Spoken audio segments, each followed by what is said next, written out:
Before we start, I want to make it clear that I am not anti-Semitic, that is, anti-Jewish. There are other people besides Jews who are Semitic, so even that label is confusing. I'm not anti-Jew or anti-Judaism or anything like it. In fact, I started out on this current course of inquiry because I saw anti-Jewish sentiment growing all around, and I fear it on behalf of Jews everywhere. I recommend that viewers also watch my previous videos on the history of Israel and Gaza, a history of the Jews and Palestinians, and on the end times beliefs that make American evangelicals so supportive of Israel. We need to show mercy. The Israelis, the Jews, have been driven to this and enabled in it by Western so-called Christian nations over the last 2,000 years. All have sinned and all must repent and forgive. Hello, thanks for joining me. I guess over the last few weeks I've become aware of this. I've got a presentation today on why I think there's going to be a civil war within MAGA,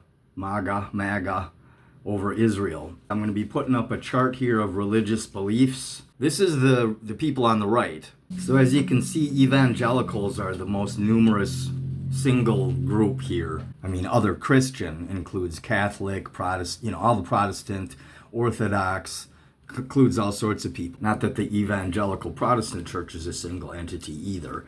But in any case, evangelical Christians do have this in common, is that they believe in supporting Israel 100% as part of their actual religious belief system. And keeping them strong basically won't deny them anything. So evangelicals have this Zionism. So Zionism is supportive of Israel and of the Jews being there in Palestine to have this Israel. They believe in Israel and in Zionism because of their spiritual beliefs. So they're not going to give it up just because some Palestinians are getting massacred. That's basically how I'm going to divide this out here. And it holds true. I mean, I've been looking into this for 3 weeks, I think it is. And I have only one or two examples other than people on the left, which there's a lot of people on the left that vote, they're not going to vote for Israel. They can see that it's immoral what they're doing in Gaza.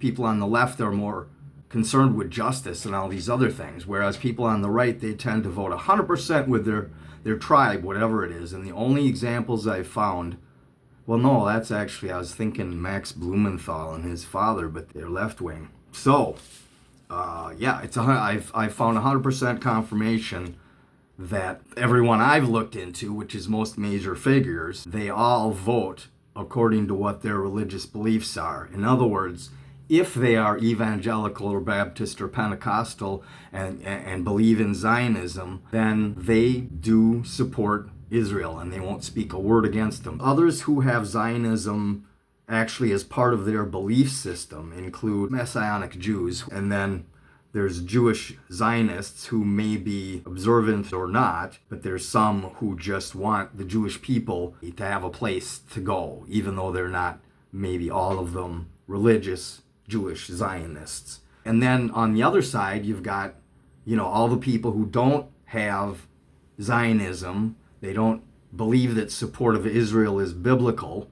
And so they'll probably support Israel for the usual reasons that everybody on both sides has, is, because they're an ally in the Middle East, right? That's what all administrations and most people would say, is that Israel has been an ally. Well, this is true, but in the last, I don't know, it's been a long time that they've been slowly stealing more and more of the West Bank, etc. Recently with Gaza, that is coming to the point where it's sort of a natural fault line that I'm trying to show. And because of Gaza and a couple other things that I'll mention, but because of Gaza as the main thing, this is splitting right now, right? So I'm saying MAGA is splitting in two. You got the evangelicals and other people who it's their religious belief that Israel needs to be there and get a little bigger. And then you got all the other people. So let's continue looking at this. So you got the other Christian includes Catholics, Orthodox Christians, which is like Eastern Orthodox, so like Greek Orthodox Then there's also Lutherans, Methodists, Presbyterians, Episcopals, Quakers, none of those people. I think also Jehovah's Witnesses and Seventh-day Adventists, none of them believe in rapture and Zionism because of their religious beliefs. This Gaza thing is what's really made it come up. But nevertheless, you've also got the whole Epstein thing going on, which especially the anti-Semitic folks have long looked at that and said, oh, Epstein's a Jew and whatever. And there does seem to be, like Ghislaine Maxwell's father probably spied for Israel. And, there's quite a few connections between Epstein with his videos and blackmail was probably tied in with the Israeli government. My final item on the list of reasons why people are turning against Israel at the moment is also because of Charlie Kirk. Basically, Charlie Kirk was a Pentecostal, which is the most intense form, the most energetic form, shall we say, of evangelical. So Kirk had been very, very pro-Israel for years, and some of his funding seems to have come from them over the years.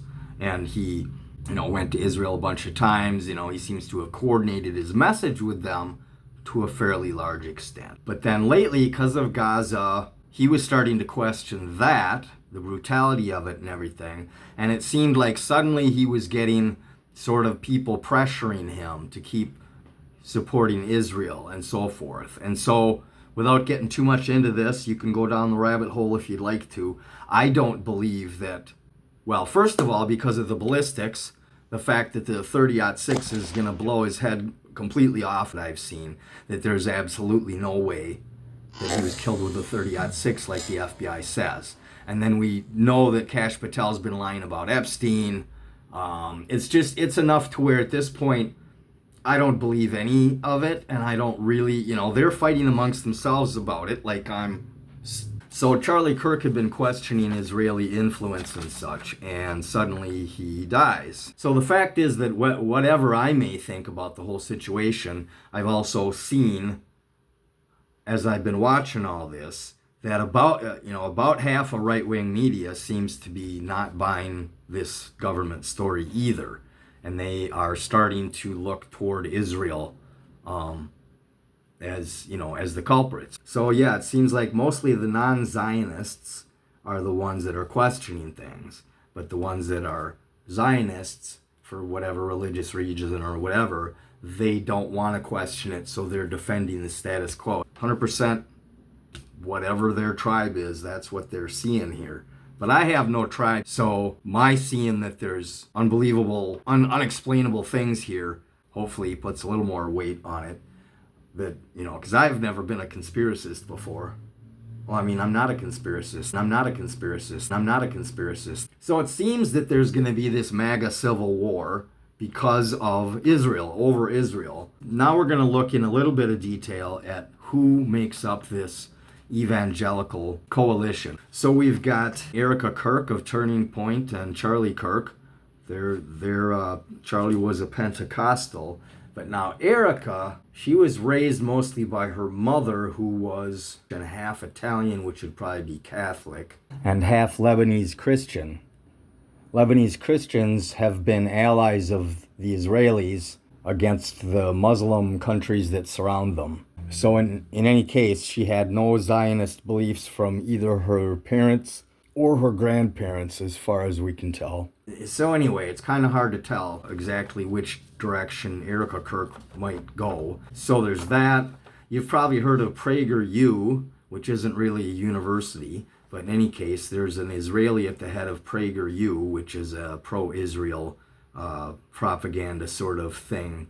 And then Mike Pence, Ronald Reagan, Mike Pompeo, Mike Huckabee, who is our U.S. diplomat to Israel now, is Mike Huckabee, an evangelical, and his daughter, who's the governor of Arkansas, and she is also evangelical.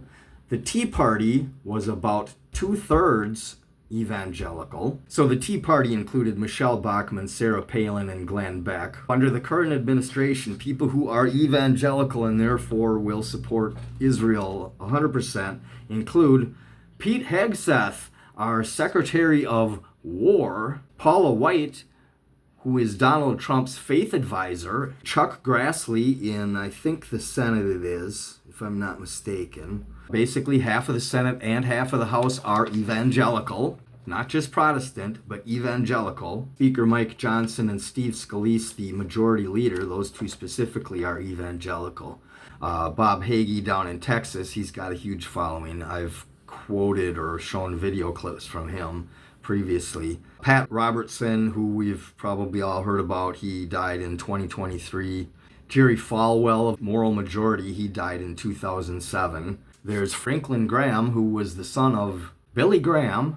Robert Jeffress. Now, actually, the LDS, the Latter-day Saints or Mormons, they don't believe in the rapture, so they don't have that element of it. But I think they also do tend to support Israel. Still, people who are Zionists, we've got Jewish Zionists, such as Ben Shapiro, who I guess controls the Daily Wire, Barry Ellison, who owns a bunch of media outlets, I guess now, and Laura Loomer, who we all know is a quote-unquote advisor to Donald Trump, Mark Levin, and then the most interesting one in my mind is that Stephen Miller, Mr. Wants to be a Nazi himself, he is Jewish in practice and on mother and father's side. So that's the people on the one side. So the opposition, or at least the people who don't specifically believe in Israel,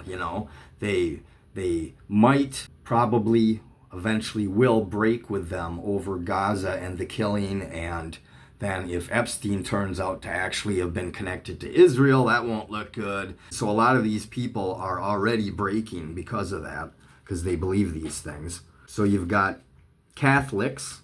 There's always been this age-old enmity between Catholics and all the Protestants, basically. But so, the Catholics and the Evangelicals are, since the Evangelicals and even more so the Pentecostals are like they're the shock troops, they're the most fanatical of the Christians, then they're the ones who hate the Catholics most. But in any case, among that group of Catholics, you've got J.D. Vance, whose wife is actually apparently Orthodox, Kristi Noem, the Homeland Security Secretary, Susie Wiles, the Chief of Staff, Tom Homan, the Chief of Brutality, Marco Rubio, Secretary of State, Secretary of Transportation Sean Duffy is also a Catholic, John Ratcliffe, the CIA Director, is a Catholic, Lori Chavez de Remer, the Labor Secretary, is a Catholic. Linda McMahon is a converted Catholic. She used to be Baptist, so she might still believe in that stuff. So Carolyn Leavitt is actually also Catholic. There are currently 53 Republican senators, of which 11, basically 1/5, are Catholic. In the House, 56 of the total of 220 Republicans, almost exactly 1/4, are Catholic. And then on the Supreme Court, of the 6 conservative judges, 5 are Catholic, while the 6th was Catholic but is now Episcopalian. So none of them are Zionists by belief. Then you've got Steve Bannon, who is Catholic. You've got Candace Owens, and she's the main one that's going after Israel. You've got Megyn Kelly and Hannity. I guess they're both Catholics. And then you've got Nick Fuentes and the Groypers, a bunch of incel Jew haters, basically. You could look that up if you haven't already during the recent Charlie Kirk thing. As far as mainline Protestants, you've got George Bush, Susan Collins, Lisa Murkowski, Rupert Murdoch. His son Lachlan continues to be far right, but not pro-Jewish for religious reasons in any case. So there's very few mainline Protestants in right-wing media now. That space is dominated by evangelicals, Catholics, and Jewish conservatives. So let's see, I mentioned the Jehovah's Witness and Seventh Day, who are also not believers in all this. There's the Orthodox Christians, as I mentioned, the Greeks and Ukrainian Orthodox and so forth. Actually, somehow or other, Tucker Carlson is a recent convert to Orthodox Christianity. So then you've got your atheists, your agnostics, and your others from our original chart. Obviously they're not evangelical. They're not going to be Zionist unless they are for reasons of having allies in the region, etc. So anyway, yeah, I think that's where the thing's going to split. Good luck to everybody. I think it's going to be a hard winter.